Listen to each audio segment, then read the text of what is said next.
Welcome to Career Secrets Q&A number 2.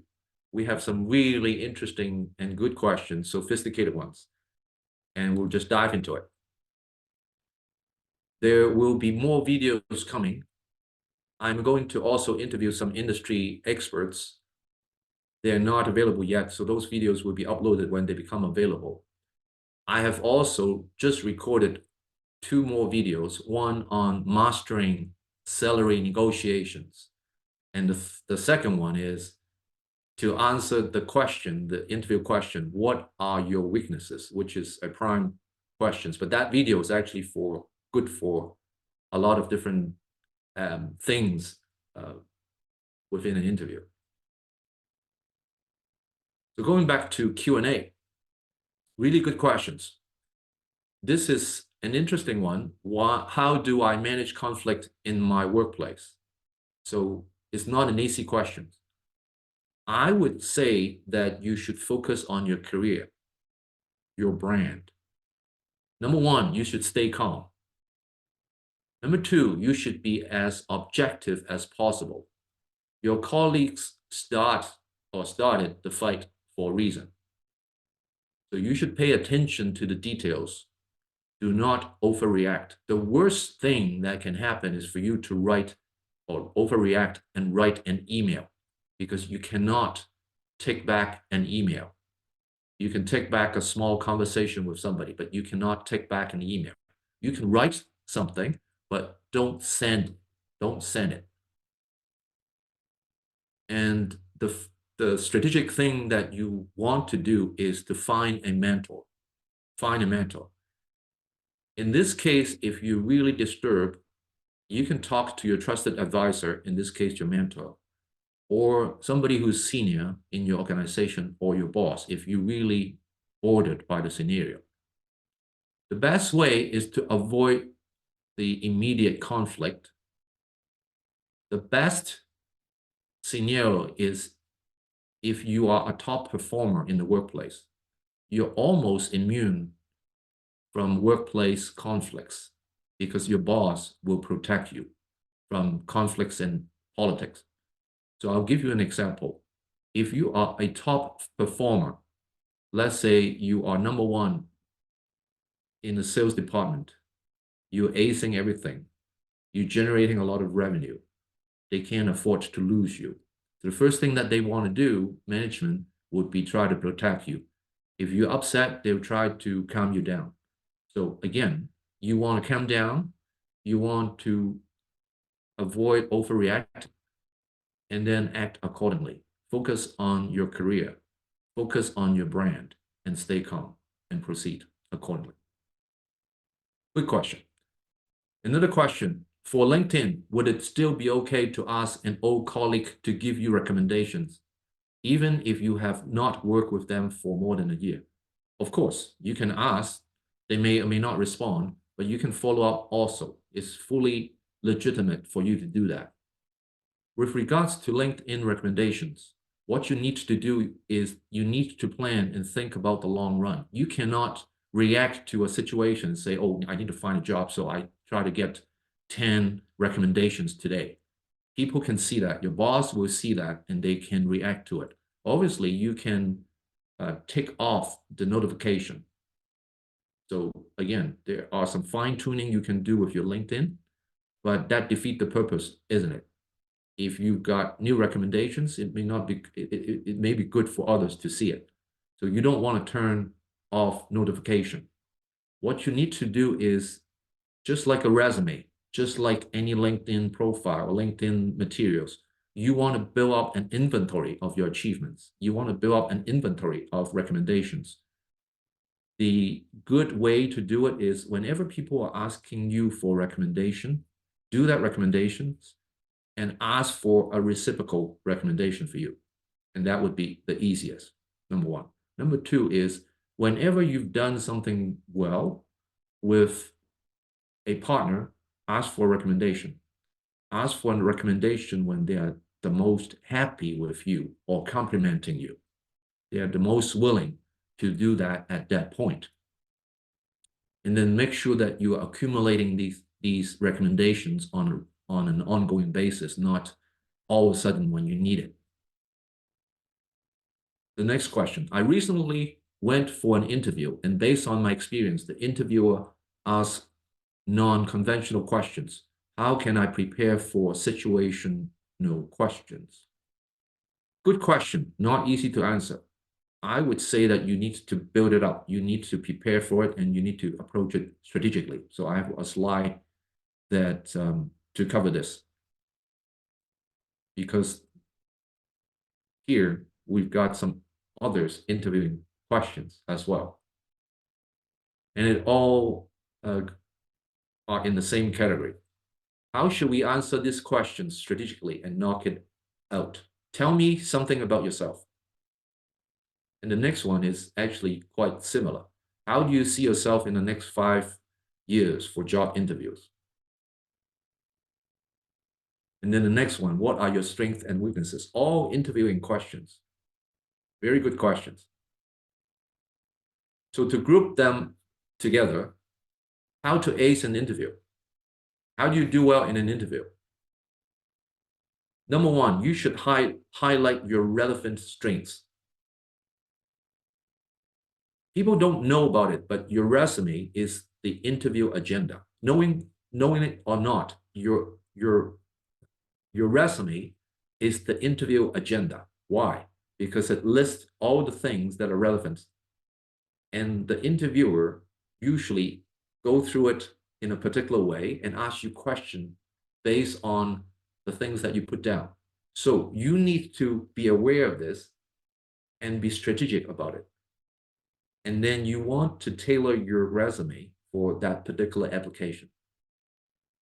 And that shapes the flow of the actual interview. So you start off early, you prepare for it, and be strategic about it. Next, conduct deep research. So what do I mean by that? Research means that you need to work on the company industry to understand the industry trend. Understand the company, understand whether it's in the growth industry, whether the company is doing well or not. Understand deeply your role, read the job specification carefully, and prepare and anticipate for different questions. I would go as high as reading the job specification of your boss or a supervisor, if it's not your immediate boss. Meaning, understand your career path within their company. Why? Because you can then anticipate the questions. Maybe it's a career advancement question from the interviewer. Maybe it's something to do with 5 years down the road, what you would like to do. And then the next thing is prepare, prepare, and prepare.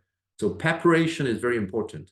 I would go as far as listing some of the questions for yourself, Q&A, questions and answers, so that you are more prepared and confident in talking about various things and answering the questions. So coming back to summarize this, based on that, what you need to do is to focus on your relevant strength. We talk about the job specification.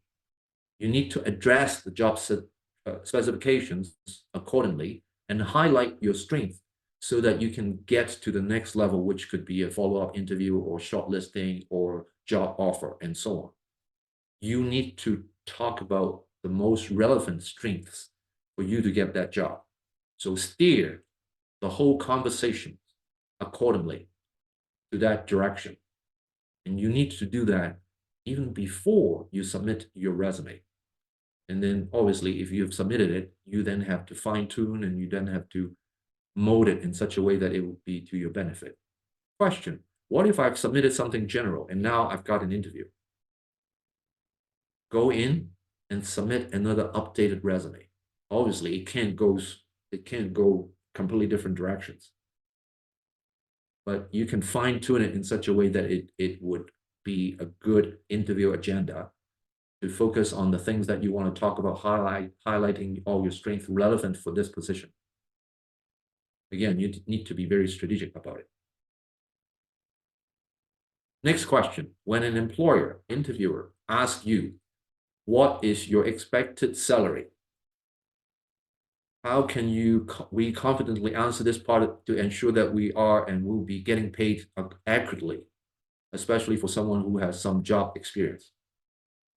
Next question, similar. Let's say I'm in the last stages of my hiring process and I have the skills and experience that they are looking for, but they are offering a lower wage than my previous employer. How can I negotiate my wage rate? All good questions. I've actually created a video for negotiation of the salary.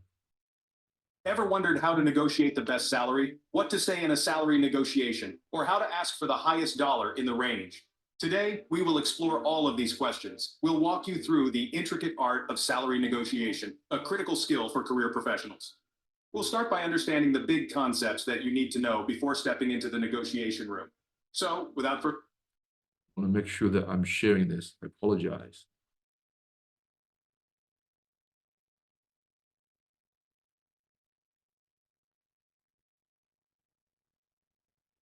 Ever wondered how to negotiate the best salary, what to say in a salary negotiation, or how to ask for the highest dollar in the range? Today, we will explore all of these questions. We'll walk you through the intricate art of salary negotiation, a critical skill for career professionals. We'll start by understanding the big concepts that you need to know before stepping into the negotiation room. So, without further ado, let's dive into the big concepts of salary negotiation. Before we start negotiating, it's crucial to understand some key concepts. First and foremost, the strongest negotiating position is when you have multiple job offers. Don't stop job hunting at the first verbal offer because your negotiation power is strongest before you join the company. Secondly, if an employer isn't willing to put a particular condition in writing, don't consider it part of the final offer. Thirdly, remember that high margin industries and companies are likely to pay more. Fourthly, the more capable you are in bringing in more business, the higher your ability to negotiate a better package. Fifthly, a premium personal brand can command a higher income. You're selling a total package, including a well-dressed, articulate, and confident employee. Lastly, remember to compare the total package, which may include holidays, profit sharing, a signing bonus, employee benefits, commissions, bonuses, and more. Now that we've understood these concepts, let's move on to the 6 master tips for salary negotiation. Now it's time to master the art of salary negotiation with these 6 tips. First, research market trends. Websites like Glassdoor and Indeed provide valuable salary insights for various roles across specific locations. This knowledge will give you a realistic benchmark for negotiations. Secondly, estimate your worth. Before stepping into the negotiation room, understand the salary range for similar positions. Assess your relative worth, considering factors like industry-specific experience, leadership skills, and geographic location. Remember, cost of living varies, so adjust your expectations accordingly.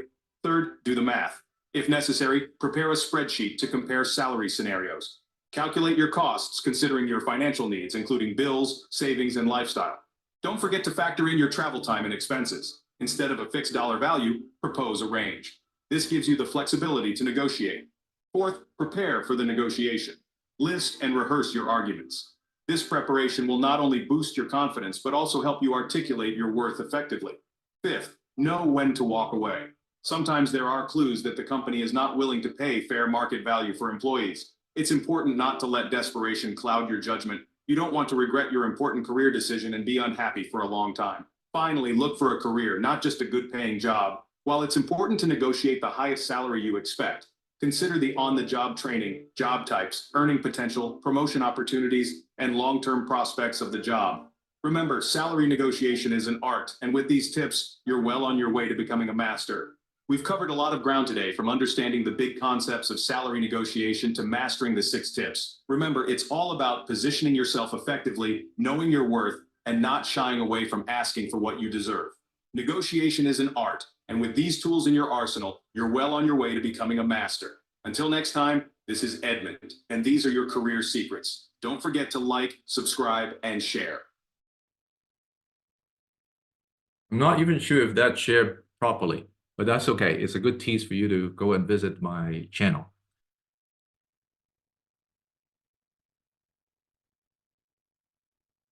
I've got another video also, and it's on In the world of job interviews, one question always seems to stir up a sense of dread. What are your weaknesses? It's a query that can often catch us off guard, but it's also a golden opportunity to demonstrate our professional growth and resilience. When this question is posed, it's not just about admitting to shortcomings, it's about showcasing your self-awareness and your journey to overcome these obstacles. The key is to turn this conversation into a positive discussion about your growth and determination. However, being unprepared for this question can lead to a pitfall. An unplanned or negative response may leave a less than favorable impression, potentially undermining your chances of landing that coveted job position. Remember, it's all about strategic planning and framing your weaknesses in a way that highlights your journey to self-improvement. A well-planned, positive response can turn this challenging question into an opportunity to showcase your growth and determination. Now, let's delve into how you can do just that. The first step to acing the weakness question is anticipation and strategic planning. Now, you might be thinking, but how can I plan for a question about my weaknesses? Well, my friends, that's where strategy comes into play. Rather than winging it on the spot, take some time before your interview to reflect. Identify a few areas where you've faced challenges in the past, but don't stop there. Think about how you've overcome these hurdles, the steps you've taken to grow and improve. This isn't just about listing out your weaknesses. It's about showcasing your ability to adapt, to learn, and to evolve. You're not just presenting a problem, you're presenting a solution, a victory. This strategic planning isn't about hiding your flaws, it's about highlighting your journey of self-improvement. With strategic planning, you can transform potential pitfalls into showcases of your resilience and adaptability. Once you've identified your weaknesses and planned your response, it's time to frame it positively and exhibit self-improvement. Remember, the goal here is not to reveal a character flaw, but to highlight your ability to recognize a weakness and turn it into a strength. You're not just spinning a negative into a positive. You're showing your potential employer your resilience, determination, and commitment to growth. For instance, if your weakness is getting caught up in the details, you might say, I used to struggle with focusing too much on the minutiae. However, I've been actively improving by regularly checking my progress and refocusing on the bigger picture. Today, I prioritize tasks based on urgency and importance and allocate time accordingly. Or maybe you find it hard to say no to others. Your response could be, in the past, I found it challenging to turn down requests, but I've been working on setting boundaries and prioritizing effectively. Today, I'm more comfortable managing my workload and maintaining a healthy work-life balance. And if confidence has been an issue, share your growth journey.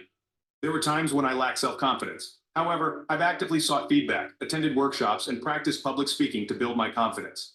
By framing your weaknesses positively and showing your journey towards self-improvement, you can turn a challenging question into a testament of your growth and determination. So there you have it, a step-by-step guide on how to effectively answer the "What are your weaknesses?" interview question. Always remember, preparation is key, and positivity is your secret weapon. Show off your journey of self-improvement, demonstrating how you've transformed weaknesses into strengths. Your weakness today could be your strength tomorrow. Remember, every weakness is an opportunity for growth. Until next time, this is Edmund, and these are your career secrets. Don't forget to like, subscribe, and share. Thank you for watching. All right, before we wrap up, let's take a moment to summarize the golden rules for mastering the "What are your weaknesses?" interview question. First, anticipate and plan strategically. Reflect on your past experiences and challenges and identify areas where you can improve. Second, frame your weaknesses positively and exhibit self-improvement. Show your potential employer how you've transformed your weaknesses into strengths and how you've grown from those experiences. Lastly, remember that preparation is key. A well-planned, positive response can turn this challenging question into an incredible opportunity to showcase your resilience and adaptability. Remember these golden rules, and you'll be well on your way to acing your next interview. Until next time, this is Edmund, and these are your career secrets. Don't forget to like, subscribe, and share. Thank you for watching. So that concludes today's Q&A. I will see you soon. And don't forget to go and visit the Career channel.